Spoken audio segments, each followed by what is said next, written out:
हमारे सुरक्षा परिदृश्य को भारत के संविधान के स्पिरिट से मजबूत बनाने का काम किया है और ये सब एक प्रकार से एक नई डिफेंस डॉक्ट्रिन का एक प्रकार से घोषणा है और मैं मानता हूं उसमें सीमा सुरक्षा बल का बहुत बड़ा योगदान रहा है। अभी अभी ऑपरेशन सिंदूर में बहादुरी दिखाने वाले हमारे जवानों को हमने यहां पर अलंकरण से नवाजा है, मगर मित्रों आने वाले दिनों में भारत सरकार ने सुनिश्चित किया है कि 60वां वर्ष हम सीमा सुरक्षा बल को पूर्णतया एक डिजाइन के तहत ये 6000 किलोमीटर लंबी सीमा पर एक समान स्मार्ट बॉर्डर बनाने में तकनीकी सहायता भारत सरकार करेगी, भारत सरकार का गृह मंत्रालय करेगा। इसके लिए छुटपुट कई सारे प्रयोग सीमा सुरक्षा बल ने कई सालों से किए। ये सारों का संकलन करते हुए एक मजबूत सुरक्षा ग्रिड बनाने के लिए हम आगे बढ़ रहे हैं।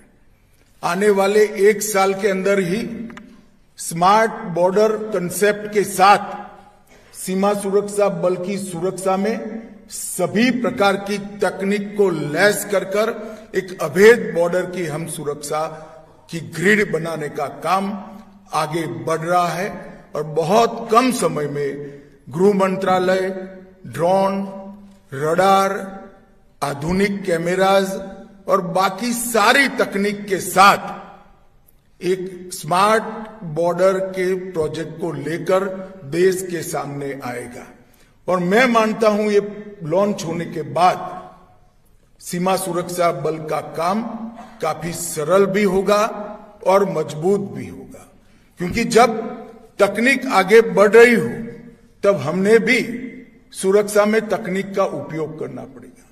इसके हर कंपोनेंट के लिए गृह मंत्रालय ने अनेक प्रकार की कवायद की है और लगभग एक इन टोटो स्मार्ट बॉर्डर के काम में हम बहुत नजदीक पहुंच गए हैं।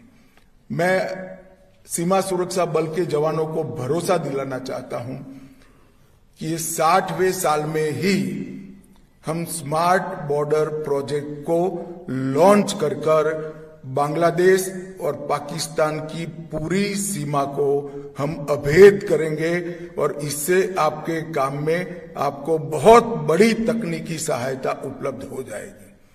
तकनीकी सहायता के बाद आपका पराक्रम, आपका शौर्य, आपका समर्पण, आपकी देशभक्ति के साथ साथ एक मजबूत सपोर्ट तकनीक का भी आपके पास उपलब्ध होगा, जिससे हम दोनों सीमाओं को सुरक्षित कर देंगे। मैं आज सीमा सुरक्षा बल के कार्यक्रम में आया हूं तब घुसपैठ पर भी बात करना चाहता हूं। भारत सरकार ने ये तय किया है कि हम न केवल घुसपैठ को रोकेंगे, एक घुसपैठिए को चुन चुन कर देश के बाहर निकालेंगे और हमारी जनसांख्यिकी में अकृत्रिम बदलाव नहीं होने देंगे। ये जो जनसांख्यिकी का बदलाव करने का षड्यंत्र है, इसको सीमा सुरक्षा बल ने रोकना है। और आज मैं बड़ी शांति से निश्चिंत मन से आपको कह रहा हूं कि अब त्रिपुरा, आसाम और पश्चिम बंगाल तीनों जगह ऐसी सरकारें हैं जो नीतिगत रूप से मानती है कि देश में घुसपैठ नहीं होनी चाहिए।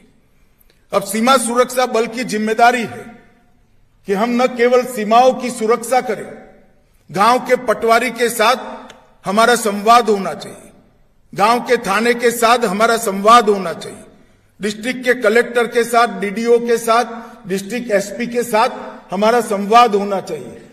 कौन नया घुसपैठिया आया है, क्या रूट है, कहां से तस्करी हो रही है, कहां से गौ तस्करी हो रही है, ये सारे रूटों को चुन कर बंद करना, समाप्त करना, ये बीएसएफ की जिम्मेदारी है। आने वाले दिनों में तीनों राज्यों के मुख्यमंत्रियों के साथ गृह मंत्रालय में हम एक बैठक भी करने वाले हैं और घुसपैठ की दृष्टि से एक मजबूत सुरक्षा ग्रिड हम बनाने वाले हैं। मगर मेरा सीमा सुरक्षा बल से भी आग्रह है कि आप भी केवल सीमा की जगह अब डिस्ट्रिक्ट कलेक्टर से लेकर पटवारी तक, एसपी से लेकर पुलिस के थाने के इंचार्ज तक हमारा संवाद होना चाहिए और इनसे मिली हुई सारी इंफॉर्मेशन का उपयोग कर कर घुसपैठियों को निकालने की एक सुचारू व्यवस्था भी बनानी चाहिए, घुसपैठ को रोकने की भी व्यवस्था बनानी चाहिए। और मैं मानता हूं कि अब समय आ गया है कि सालों से जो घुसपैठ का कार्यक्रम बेरोक टोक चलता है उसको हमें रोक देना पड़ेगा और ये आप सबने कर दिखाया है।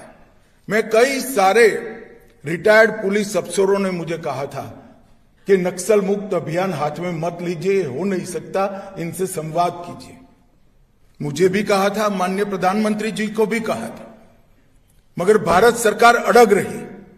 सीआरपीएफ, बीएसएफ, आईटीबीपी, राज्य की पुलिस सब लगे रहे और 5 दशक पुरानी समस्या आज देखते देखते देखते समाप्त होकर भारत नक्सल मुक्त हो चुका है।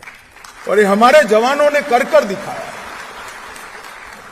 कि समस्या को संभाल कर रखना, कंट्रोल में रखना, ये सुरक्षा का दृष्टिकोण नहीं हो सकता। समस्या को मूल समेत समाप्त करना ही सुरक्षा का दृष्टिकोण हो सकता है और वो आज सिद्ध हो चुका है। और अब घुसपैठ के लिए भी बीएसएफ ने इसी दृढ़ता के साथ आगे बढ़ना चाहिए। वाइब्रेंट विलेज 1, वाइब्रेंट विलेज 2 आपके समर्थन में एक लोकतांत्रिक तरीके से चलाया गया विकास का कार्यक्रम है। बीएसएफ के अधिकार क्षेत्र में 15 किलोमीटर तक जो अधिकार क्षेत्र था उसको बढ़ाकर हमने 50 किलोमीटर किया है और अब बंगाल सरकार ने भी जितनी भी भूमि देनी थी वो सारा देने का निर्णय कर चुके हैं, कुछ तो हैंडओवर भी कर दिए हैं। अब हमारे पास काम है कि इसको हम आगे बढ़ाएं। माननीय प्रधानमंत्री जी ने हाई पावर्ड डेमोग्राफी मिशन की शुरुआत की है। कुछ ही दिनों में इसकी घोषणा हो जाएगी, इसका चार्टर भी बन जाएगा। हाई पावर डेमोग्राफी मिशन भी चिन्हित करे हुए पॉइंट्स को बीएसएफ के और सीमा सुरक्षा बल के जवानों के लिए उपलब्ध कराएगा। इस सब चीजों का उपयोग करते हुए हमें आने वाले दिनों में एक मजबूत सुरक्षा ग्रिड दोनों देशों की सीमा पर बनानी पड़ेगी और इसके लिए एक बहुत बड़ा अभियान भी चलाना पड़ेगा। मित्रों, जिस तरह से मैंने कहा कि 60वां वर्ष एक स्मार्ट बॉर्डर बनाने का वर्ष है, उसी तरह से 60वां वर्ष बीएसएफ के जवानों के कल्याण का भी वर्ष है। 2 महीने के अंदर ही नरेंद्र मोदी सरकार बीएसएफ और सभी सीएपीएफ के जवानों के लिए एक बहुत बड़ा कार्यक्रम लेकर आएगी, जिससे हमारे जवान सुनिश्चित होकर सीमाओं की सुरक्षा करें, उनके परिवारजनों की चिंता भारत सरकार का गृह मंत्रालय करे। इस प्रकार का एक कार्यक्रम भी हम आने वाले 1 साल के अंदर लेकर आएंगे। हमने एक बहुत बड़ा अभियान कुछ समय के बाद नारकोटिक्स के खिलाफ भी देश में चलाने जा रहे हैं। इसमें भी सीमा सुरक्षा बल की बहुत अहम भूमिका रहने वाली है और सीमा सुरक्षा बल की सतर्कता से दोनों ओर की सूचना एकत्रित कर नारकोटिक्स के खिलाफ लड़ाई में भी आपका बहुत बड़ा योगदान है। मित्रों, आने वाले 3-4 साल एक प्रकार से सीमा की सुरक्षा में संपूर्ण बदलाव के 4 साल रहने वाले हैं और हमने इसके लिए अभी से कमर कसनी है, मन से तैयारी करनी है तकनीक की सुरक्षा आने से जवानों की जिम्मेदारी कम नहीं होती। तकनीकी सुरक्षा का सपोर्ट आने से जवानों की जिम्मेदारी बढ़ती है। ये भाव के साथ तकनीक को आत्मसात करते हुए, स्थानीय लोगों से संवाद प्रस्तापित करते हुए, स्थानीय प्रशासन से तालमेल बढ़ाते हुए हम सब एक बार लक्ष्य तय कर ले कि इस देश को घुसपैठ से मुक्त करना है और हमारी जनसांख्यिकी में कृत्रिम परिवर्तन को हम रोकने में सफल हो, तो मुझे नहीं लगता कि बहुत कठिन काम है। मैं आप सभी से अपेक्षा करता हूं कि आने वाले दिनों में जो अभियान चलने वाला है उसमें आपका पूर्ण मनोयोग के साथ सहयोग मिलेगा और हम एक नई सुरक्षा ग्रिड का निर्माण पश्चिमी और पूर्वी दोनों सीमाओं पर बनाने में सफल होंगे। फिर से एक बार श्रीमान रुस्तम जी को मन पूर्वक नमन भी करना चाहता हूं और उनके काम की सराहना भी करना चाहता हूं। और जिन जवानों ने अपना सर्वोच्च बलिदान दिया है वो सबको श्रद्धांजलि देकर मेरी वाणी को अपना सर्वोच्च बलिदान दिया है वो सभी 2000 से ज्यादा जवानों को मन पूर्वक श्रद्धांजलि और आदर पूर्वक नमन करना चाहता हूं। मित्रों, आज मेरे लिए भी एक प्रकार से गौरव का विषय है कि विश्व के सबसे बड़े सीमा सुरक्षा बल के अलंकरण समारोह और उसके स्थापक श्री रुस्तम जी की स्मृति व्याख्यान में उपस्थित होने का मुझे मौका मिला है। मैं एक प्रकार से तीसरी बार इस कार्यक्रम में उपस्थित हो रहा हूं। आज हम सब जानते हैं कि 65 के युद्ध के बाद सीमा सुरक्षा व्यवस्था में जो गैप्स थे, जो कमियां थी, उसका एक गहन अभ्यास करने के बाद एक ऐसे बल की उपस्थिति महसूस की गई जो शांति काल में भी 24 घंटा हमारी सीमाओं की सुरक्षा करे। और उस वक्त पद्म विभूषण के.एफ. रुस्तम जी के नेतृत्व में बीएसएफ की स्थापना हुई। और जब से बीएसएफ की स्थापना हुई है, सैन्य बीएसएफ ने न केवल गृह मंत्रालय, पूरे देश को सीमाओं की सुरक्षा के बारे में सुनिश्चित सुरक्षा कर निश्चिंत करने का काम सीमा सुरक्षा बल के जवानों ने किया है। इसको पूरा देश इसकी भूरी भूरी प्रशंसा करता है। 65 से 74 तक श्री रुस्तम जी ने सीमा सुरक्षा बल का एक प्रकार से नेतृत्व भी किया, नींव डालने का काम भी किया और सीमा सुरक्षा बल का कल्चर को बनाने का भी काम किया। कोई भी संस्था में संस्थापक शुरुआत किस रास्ते पर करता है, इसका बड़ा महत्व होता है। और मुझे आज कहने में कोई संकोच नहीं है कि श्रीमान रुस्तम जी ने जो नींव डालने का काम किया है, वो नींव पर आज सुरक्षा के क्षेत्र में एक भव्य इमारत बनाने का काम बीएसएफ ने किया है, जो देश के लिए अति गौरव की बात है।